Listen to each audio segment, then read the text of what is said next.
ನಮಸ್ಕಾರ ಸ್ನೇಹಿತರೆ, ನಾನು ಬಂದಿದ್ದೀನಿ ಇವಾಗ ನಮ್ಮ ಕೆಂಪನಪಾಳ್ಯದ ನಮ್ಮ ದೋಸ್ತು ಸೂರ್ಯನವರು ಕಾಲ್ ಮಾಡಿದರು ನೋಡಿ.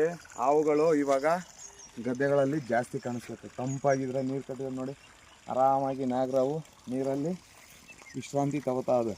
ತಣ್ಣಗಿರುವಂಥ ಜಾಗಗಳಿಗೆ ಬರ್ತವೆ ಹಾವುಗಳು. ರೈತರು ಆದಷ್ಟು ದಯವಿಟ್ಟು ಸ್ವಲ್ಪ ಗದ್ದೆಗಳ ಹತ್ರ ಹೋದಾಗ ಶೂಗಳಿದ್ರೆ ಹಾಕ್ಕೊಳ್ಳಿ, ಒಂದು ಕೋಲ್ ತಗೊಳ್ಳಿ, ಹೋಗುವಂಥ ಜಾಗದಲ್ಲಿ ಒಂದು ಸ್ವಲ್ಪ ಶಬ್ದ ಮಾಡ್ಕೊಂಡು ಕಡ್ಡಿಲಿ ಇದು ಮಾಡ್ಕೊಂಡು ಹೋಗಿ. ಯಾಕಂದರೆ ಹಾವುಗಳು ಇವಾಗ ಬೇಸಿಗೆಗಾಲದಲ್ಲಿ ಸ್ವಲ್ಪ ಜಾಸ್ತಿ ಹಾವುಗಳು ಕಾಣಿಸ್ತದೆ ನೋಡಿ. ನೀರು ಬಿಟ್ಟವ್ರೆ, ತಂಪಾಗಿ ಆರಾಮಾಗಿ ನಾಗರಾವು ಕೂತಿದೆ. ಇದಕ್ಕೆ ತೊಂದರೆ ಕೊಟ್ಟರೆ ಮಾತ್ರ ಅದು ಕಚ್ಚೋದು, ಸುಮ್ಮನೆ ಯಾರಿಗೂ ಕಚ್ಚಲ್ಲ. ಅದಕ್ಕೆ ನೋವು ಮಾಡುವಂಥ ಕೆಲಸ ಮಾಡಿದ್ರೆ ಮಾತ್ರ ಕಚ್ಚೋದು.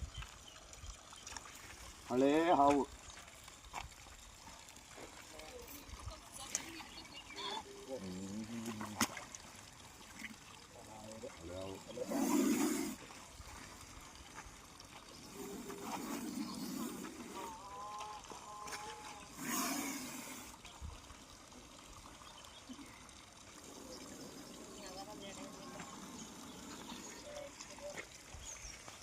ಹಾವುಗಳು ಸುಮ್ಮನೆ ಯಾರಿಗೂ ಕಚ್ಚಿಲ್ಲ. ಆ ಥರ ಇಷ್ಟರಲ್ಲಿ ಇದು ಇವ್ರಿಗೂ ಯಾವುದೂ ಇಲ್ಲ. ನಾವು ಅದನ್ನು ಏನಾದರೂ ಕೆಂಡ್ದಾಗ ಮಾತ್ರ ಕಚ್ಚೋದು. ನೋಡಿ ಆರಾಮಾಗಿ ನೀರಲ್ಲಿ ತಂಪಾಗಿ ಕೂತಿತ್ತು. ದಯವಿಟ್ಟು ಆದಷ್ಟು ರೈತರುಗಳು ಗದ್ದೆಗಳಿಗೆ ಹೋದಾಗ ಶೂ ಹಾಕ್ಕೊಳ್ಳಿ.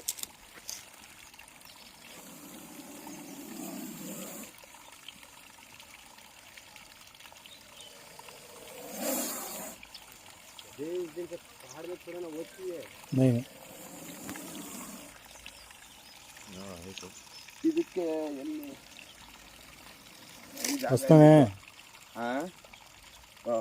ಕಟ್ಟರದಲ್ಲಿ ಅವ್ರ ಪಡ್ಕತ್ತ 10 ವರ್ಷ ಆಗದೆ. ಬನ್ನಿ ಇವಾಗ ಇದನ್ನ ಪ್ಯಾಕ್ ಮಾಡೋಣ.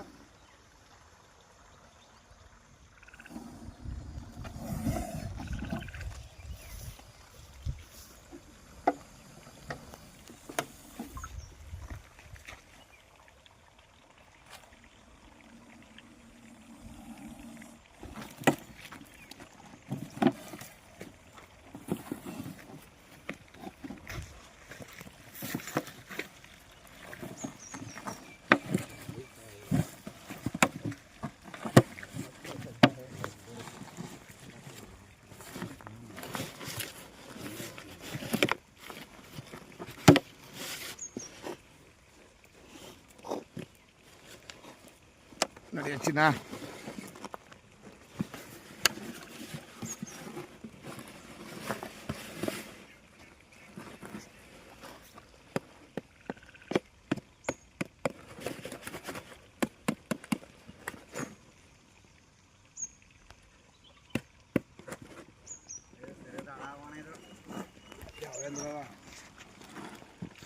ಹೆಂಗ್ ಮನ್ಗಿದಾಗ ಕಾಣ್ತೀರಿ ನಾನು.